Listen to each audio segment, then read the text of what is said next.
Muzaffarnagar cyber crime थाना police ने mobile चोरी कर बैंक खाते से ऑनलाइन ठगी करने वाले एक शातिर आरोपी को गिरफ्तार किया है। पुलिस के मुताबिक आरोपी ने मीनाक्षी चौक स्थित एक दुकान से OnePlus मोबाइल चोरी किया था। मोबाइल में मौजूद जानकारी का इस्तेमाल करते हुए आरोपी ने UPI पिन बदलकर व्यापारी के खाते से करीब 60,000 रुपए निकाल लिए। गिरफ्तार आरोपी की पहचान मोहम्मद कैफ के रूप में हुई है, जो वर्तमान में गाजियाबाद में रह रहा था। पुलिस ने आरोपी के कब्जे से चोरी किया गया मोबाइल और 5,150 रुपए नकद बरामद किए हैं। पूछताछ में आरोपी ने बताया कि उसने मोबाइल का पासवर्ड अंदाजे से खोलकर वारदात को अंजाम दिया। फिलहाल साइबर थाना पुलिस आरोपी से पूछताछ कर आगे की कार्रवाई में जुटी हुई है।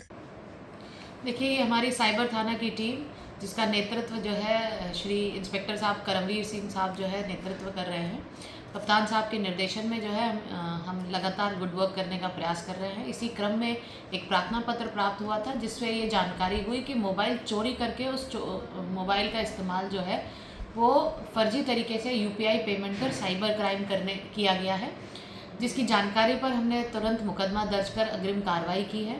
और इस कार्रवाई के अंतर्गत हमने जो है एक अभियुक्त, जिसका नाम मोहम्मद कैफ है, पुत्र इरफान, जो मूल रूप से गाज़ियाबाद का रहने वाला है, परंतु कुछ दिनों से यहाँ मुजफ्फरनगर में रह रहा था, और इसके द्वारा पहले एक मोबाइल को चोरी किया गया। चोरी करने के बाद उस पर जो है उसी मोबाइल के लॉक को तोड़वाकर उस पर पिन जनरेट करके एक UPI पेमेंट गेटवे तैयार किया गया, और उसके बाद जो है उसके द्वारा उस UPI पेमेंट गेटवे से फर्जी तरीके से जो है पेमेंट्स किए गए, और उन पेमेंट्स की कीमत लगभग 62,000 रुपये थी, जिसको हमने पकड़ लिया है। उसके पास से वो फ़ोन भी बरामद हो गया जो चोरी करके उसने पेमेंट गेटवे तैयार किया था, और साथ ही साथ उसके पास से जो है कुछ नकदी भी बरामद हुई है, और वो फ़ोन OnePlus Nord 3 का था।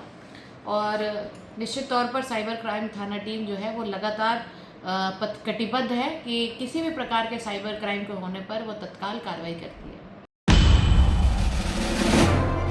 प्रधानमंत्री नरेंद्र मोदी के ऊर्जा संरक्षण और पर्यावरण सुरक्षा के आह्वान का असर अब जनप्रतिनिधियों में भी देखने को मिल रहा है। उत्तर प्रदेश सरकार में राज्य मंत्री कपिल देव अग्रवाल ने गोरखपुर से लौटते समय निजी वाहन का उपयोग करने के बजाय दिल्ली एयरपोर्ट से मोदीपुरम तक मेट्रो और RRTS के जरिए सफर किया। मंत्री कपिल देव अग्रवाल ने कहा कि वर्तमान वैश्विक परिस्थितियों और ऊर्जा संकट को देखते हुए सार्वजनिक परिवहन का उपयोग बेहद जरूरी हो गया है। उन्होंने कहा कि मेट्रो और RRTS जैसी आधुनिक परिवहन व्यवस्थाएं न केवल ईंधन की बचत करती हैं, बल्कि पर्यावरण संरक्षण में भी अहम भूमिका निभाती हैं। मंत्री ने आमजन से भी सार्वजनिक परिवहन को अपनाने और प्रधानमंत्री मोदी के ऊर्जा संरक्षण अभियान को जनांदोलन बनाने की अपील की। नमस्कार आदरणीय मित्रों, आदरणीय प्रधानमंत्री श्री नरेंद्र मोदी वैश्विक स्तर पर पेट्रोल, डीजल, गैस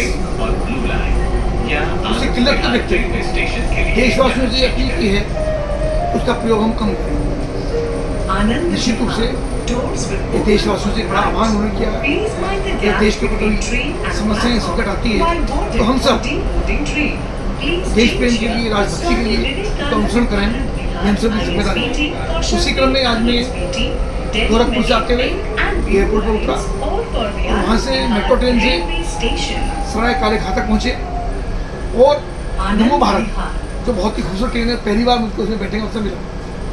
इस नमो भारत से यहाँ से सवार होकर के और मोतीपुरम तक जाएंगे, मोतीपुरम गाड़ी मंगा करके उससे अपने आवास पर पहुँचेंगे। एक छोटा सा प्रयास ये करने की हमने कोशिश की है।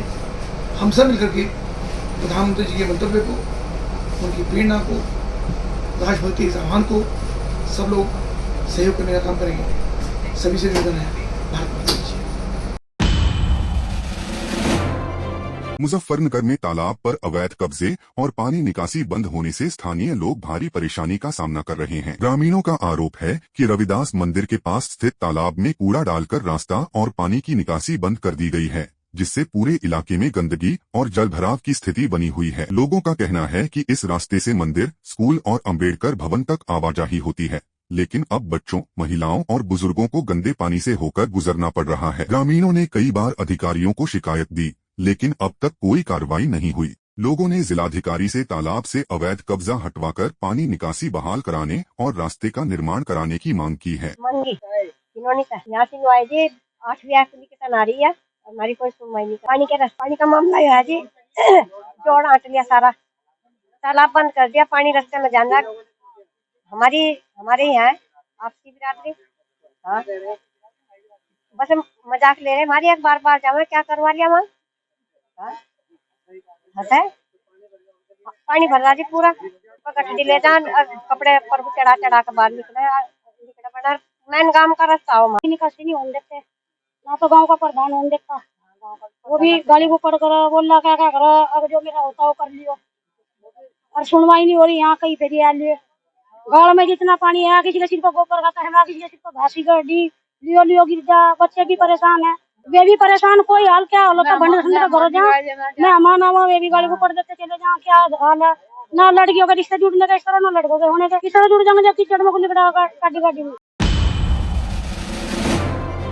लखनऊ से इस वक्त की बड़ी खबर सामने आ रही है। समाजवादी पार्टी प्रमुख अखिलेश यादव के भाई और उत्तर प्रदेश महिला आयोग की उपाध्यक्ष अपर्णा यादव के पति प्रतीक यादव का निधन हो गया है। जानकारी के मुताबिक प्रतीक यादव ने लखनऊ के सिविल हॉस्पिटल में अंतिम सांस ली। उनके निधन की खबर सामने आने के बाद यादव परिवार में शोक की लहर दौड़ गई है। प्रतीक यादव समाजवादी पार्टी के संस्थापक और पूर्व मुख्यमंत्री मुलायम सिंह यादव की दूसरी पत्नी साधना गुप्ता के बेटे थे। बताया जा रहा है कि पिछले कुछ समय से उनकी तबीयत खराब चल रही थी और उनका इलाज चल रहा था। निधन की सूचना मिलते ही परिवार के करीबी, राजनीतिक नेता और समर्थक अस्पताल पहुंचने लगे। समाजवादी पार्टी से जुड़े नेताओं और कार्यकर्ताओं में भी गहरा दुख देखा जा रहा है। सपा प्रमुख अखिलेश यादव भी अस्पताल पहुंचे और परिवार के साथ मौजूद रहे। राजनीतिक और सामाजिक जगत की कई हस्तियों ने प्रतीक यादव के निधन पर शोक जताया है। सोशल मीडिया पर भी लगातार श्रद्धांजलि संदेश सामने आ रहे हैं। प्रतीक यादव राजनीति से ज्यादा सामाजिक और निजी जीवन में सक्रिय रहते थे,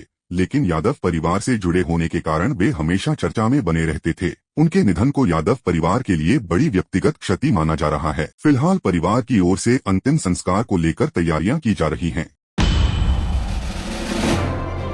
बचपन से ही उसे स्वास्थ्य के प्रति, अपने हेल्थ के प्रति, और वो कुछ जीवन में आगे बढ़ करके काम करना चाहता था। एक बहुत अच्छा लड़का जो अपने मेहनत से कुछ करना चाहता था। बहुत दुखद है वो आज हमारे बीच नहीं है। स्वाभाविक है कि जो कानूनी और जो कानून कहता है और जो परिवार के लोग कहेंगे उस हिसाब से हम लोग मानेंगे बात। ये तारीख तो नहीं बता सकता हूँ, लेकिन कुछ दिन पहले मेरी मुलाकात हुई थी, लगभग 2 महीने पहले। उस समय भी मैंने यही कहा था कि अपने स्वास्थ्य का ध्यान रखिए और अपने कारोबार को आगे बढ़ाइए। कभी कभी फाइनेंशियल या जो कारोबार में जो नुकसान होता है उससे कई बार लोग बहुत दुखी हो जाते हैं। वो हमारे बीच नहीं है। जो कानूनी रास्ता है वो हम लोग अपनाएंगे। दिल्ली की मुख्यमंत्री रेखा गुप्ता त्रिपुरा दौरे पर अगरतला पहुंची, जहां एयरपोर्ट पर उनका जोरदार स्वागत किया गया। इस दौरान त्रिपुरा के मुख्यमंत्री माणिक साहा और बीजेपी कार्यकर्ता बड़ी संख्या में मौजूद रहे। रेखा गुप्ता ने कहा कि उन्हें त्रिपुरा आकर बेहद अच्छा लग रहा है और वह प्रार्थना करती हैं कि प्रधानमंत्री नरेंद्र मोदी के नेतृत्व में विकसित भारत और विकसित त्रिपुरा का सपना तेजी से आगे बढ़े। उनके दौरे को लेकर बीजेपी कार्यकर्ताओं में खासा उत्साह देखने को मिला। त्रिपुरा की धरती पे आज यहाँ आकर के मुझे सच में बड़े ही गर्व की और सुकून की अनुभूति हो रही है। माँ त्रिपुरा सुंदरी जी के मैं दर्शन करूंगी। माननीय मुख्यमंत्री जी स्वयं अपना स्वागत करते हुए यहाँ पर पहुँचे हैं। मैं आदरणीय मानिक शाह जी का भी, उन सभी कार्यकर्ता साथियों का बहुत धन्यवाद करती हूँ और ईश्वर से माँ सुंदरी के चरणों में यही प्रार्थना करती हूँ कि मोदी जी के नेतृत्व में विकसित भारत और विकसित त्रिपुरा बहुत अच्छी गति से आगे बढ़े और क्षेत्र के, इस पूरे राज्य के हर एक नागरिक के लिए हम सभी सुख सुविधाएं यहाँ पे उनको संपन्नता दे पाए। मैं आदरणीय मुख्यमंत्री जी को बहुत बहुत शुभकामनाएं देती हूँ त्रिपुरा राज्य में इतना सुंदर कार्य करने के लिए। असम की राजधानी गुवाहाटी में कांग्रेस नेता पवन खेरा क्राइम ब्रांच दफ्तर पहुंच गए हैं। पवन खेड़ा पर असम के मुख्यमंत्री हिमंता बिस्वा शर्मा और उनकी पत्नी को लेकर कथित तौर पर गलत आरोप लगाने का मामला दर्ज है। इसी मामले में पूछताछ और जांच के लिए उन्हें क्राइम ब्रांच के सामने पेश होना पड़ा। इस घटनाक्रम के बाद असम की राजनीति में हलचल तेज हो गई है और कांग्रेस व बीजेपी के बीच बयानबाजी भी बढ़ती नजर आ रही है। हरियाणा में नगर निगम और निकाय चुनाव के नतीजों के बीच बीजेपी कार्यकर्ताओं में उत्साह का माहौल देखने को मिल रहा है। अंबाला नगर निगम चुनाव में बीजेपी प्रत्याशियों की जीत के बाद पार्टी कार्यकर्ताओं ने जमकर जश्न मनाया। ढोलनगाड़ों की थाप पर कार्यकर्ता झूमते नजर आए। जानकारी के मुताबिक अंबाला के वार्ड नंबर 4 से बीजेपी उम्मीदवार वीरेंद्र राजपूत ने 362 वोटों से जीत दर्ज की है। बता दें कि अंबाला, पंचकूला और सोनीपत नगर निगम समेत कई स्थानीय निकायों के लिए 10 मई को मतदान हुआ था और अब मतगणना जारी है। गांधीनगर से एक अहम तस्वीर सामने आई है, जहां प्रधानमंत्री नरेंद्र मोदी की अपील का असर अब सरकारी व्यवस्थाओं में भी दिखाई देने लगा है। वैश्विक संकट और ऊर्जा बचत को लेकर प्रधानमंत्री मोदी ने हाल ही में लोगों से पेट्रोल और डीजल का कम उपयोग करने की अपील की थी। अब इसी दिशा में गुजरात के मुख्यमंत्री भूपेंद्र पटेल के काफिले में वाहनों की संख्या कम कर दी गई है। बताया जा रहा है कि मुख्यमंत्री के मूवमेंट के दौरान अब पहले की तुलना में कम वाहन इस्तेमाल किए जा रहे हैं, ताकि ईंधन की बचत हो सके और जनता को भी एक सकारात्मक संदेश दिया जा सके। सरकार इसे ऊर्जा संरक्षण और जिम्मेदार प्रशासन की दिशा में बड़ा कदम मान रही है। पीएम मोदी लगातार देशवासियों से संसाधनों के संतुलित उपयोग और आत्मनिर्भरता की दिशा में सहयोग करने की अपील करते रहे हैं। ऐसे में गुजरात सरकार द्वारा उठाया गया यह कदम अब चर्चा का विषय बना हुआ है।